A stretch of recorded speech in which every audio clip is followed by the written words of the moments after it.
한진해운과 현대상선 등 해운, 조선 등의 구조조정이 구체화되면서 과거 운영됐던 회사채 신속 인수제도의 한계가 현실화됐다는 지적이 나오고 있습니다. 특히 민간 증권사들이 적지 않은 손실을 떠안기도 했습니다. 박지은 기자가 보도합니다. 만기가 돌아온 회사채의 20%만 발행기업이 갚고 나머지 80%를 산업은행이 다시 발행해 유동성을 공급해주는 회사채 신속인수제.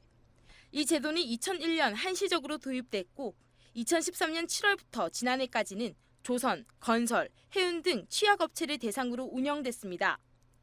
한진해운과 현대상선 역시 회사채 신속인수제를 통해 정부의 지원을 받았습니다. 총 발행 규모는 각각 1조 원, 8천억 원입니다. 하지만 최근 이 두 회사가 자율협약에 들어가게 되면서 회사채 신속인수제의 부작용을 우려하는 목소리가 커지고 있습니다. 한계 기업의 수명을 연장시켜 신속한 구조조정을 가로막았다는 겁니다. 특히 이 제도를 통해 발행된 회사채 일부는 회사채 안정화 펀드를 통해 민간 증권사가 보유하고 있습니다.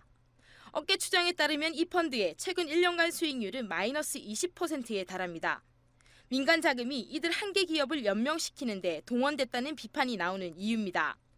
마지못해 참여한 증권사들이 손실을 입었지만 회사채 시장의 냉각은 여전해 제도 도입의 명분마저 잃고 있습니다.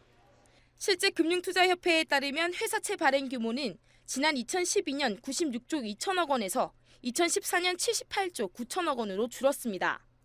지난해는 소폭 증가해 82조 5천억 원을 기록했지만 여전히 2012년 수준을 회복하지 못했습니다.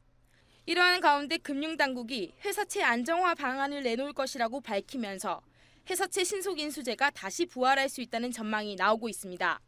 어떤 기업에다가 해줄 거냐는 조금 신중하게 선택할 필요성이 있다. 구조조정이 필요한 기업을 계속해서 좀비 상태로 연명시키는 형태라면 이거는 오히려 그 시장에 부정적인 영향을 더 크게 미칠 걸로 예상이 됩니다. 구조조정이 본격화되는 상황에서 회사채 시장의 분위기를 되돌릴 근본적인 대책이 요구되고 있습니다.